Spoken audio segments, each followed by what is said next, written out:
Hey,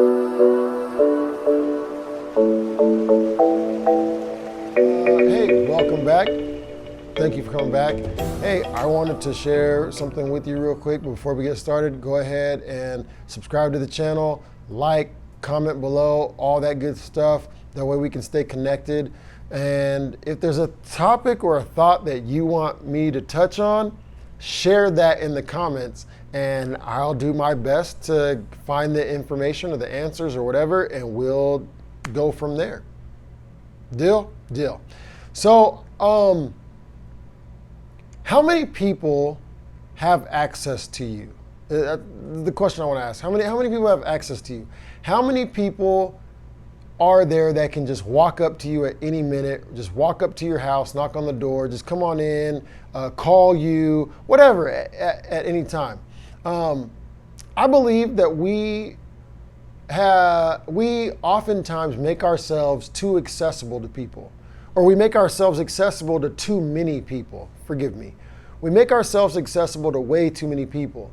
Not everybody deserves access to us in the way of like VIP. You know what I mean? Like they can just walk up and hug you and connect with you and call you and bombard you. Because some people, they're not into you or trying to connect to you because it's a value type thing, but it's because they're trying to suck the life and the energy out of you.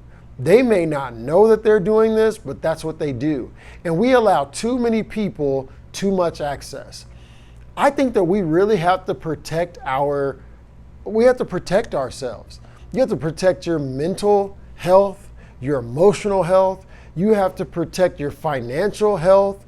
You have to protect your own stability. There's people who are out there and they're positioning themselves as an adversary in your lives. Some of them know it. Some of them don't know it, but that's what they're doing. And if we're always granting and allowing access to us, then there's no protection. We have to create some kind of buffer or barrier of protection to keep us secure from certain people who are just take. Man, I got people who I know of, and they want to go to lunch, or they want to go to somewhere, or I'm going there and they just want to tag along. They've invited themselves, and now that it's time to pay the bill, they're looking at me, I'm looking at them, they're looking at me, and I'm like, I see you, see me, see you. Like, pull out your wallet and take care of this bill. But it's just this expectation of they're going to get free stuff all of the time. And that burns bridges, right? And it becomes a hindrance. And if you're that person, you got to work on that, right? Because it burns bridges and it becomes a hindrance, and it makes people not want to connect or relate to you. So you have to do everything that you can, number one, to stand on your own too, right? As much as possible. There's times where it's like, hey, I'm struggling, there's an issue. That's fine. But the expectation of somebody doing for you is an unhealthy expectation, especially as an adult. Very unhealthy. And so granting access to us, to everybody around us, is not healthy. There's certain people who we bring into our lives who are needed. And I talked about this in a previous video where there's 3 different types of people we need. There are people who will be connected to who are, and this is not derogatory, but there's people who are beneath us, right? They're below us, whether it be on the job, financial, education, whatever it is. And our objective is to mentor these people or to help pull them up to another level, right? We're trying to help them to raise them up. Then we have people who are on the same level of us, right? They're our equals, they're our companions, they're right there with us, partnership people. These people, I'm able to, the Bible says iron sharpens iron, right? So I'm able to look at these people and talk with them about ideas and things where I'm at right now. And they can kind of help me to say, I don't know if that's going to work because of, yada, yada, yada. These conversations I can't have with the person beneath me because they don't have the mindset or the ideas, they don't have the vision, they don't have the experience that me and the people on the same level as me have. Because we're on this equal playing ground where we've all experienced some of the same things. Now, the third type of person we need is like a mentor or a teacher, somebody who's above us who can help us get to the next level.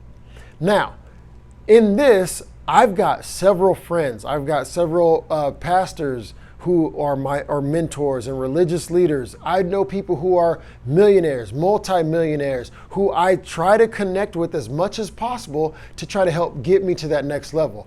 I have the desire to be a multimillionaire shortly.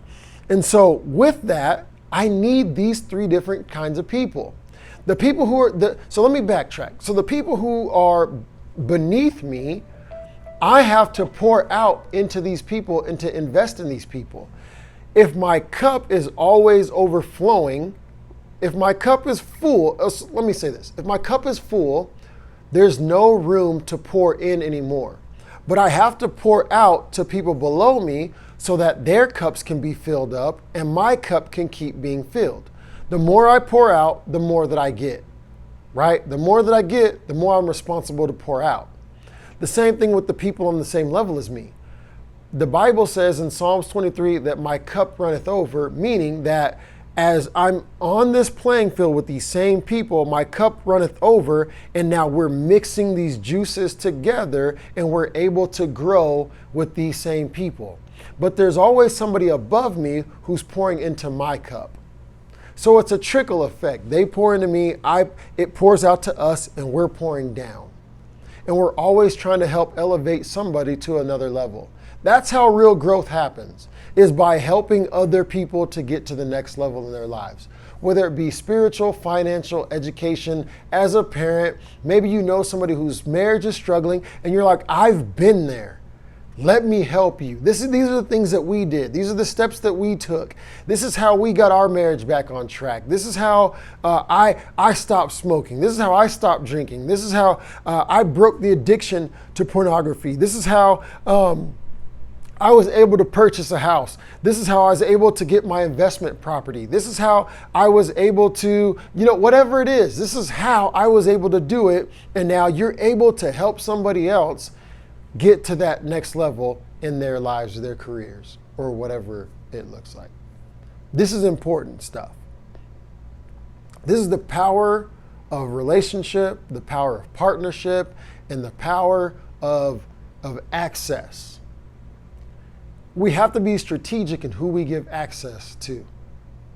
We have to be very strategic in who we give access to. Not everyone deserves to be around us. Now look, I know I tell you to write stuff down all the time, but realistically, you should write down a list of people. The people who you're mentoring, the people who you're connected to in a common state, and the people who are pulling you to the next level. If you need a mentor, you're looking for mentors, some people who are my mentors are virtual mentors. I don't know them. I've never met them, but I'm connected to them on social media. I'm connected to them on YouTube. I sit and listen to them and absorb all of the wealth of information that they have.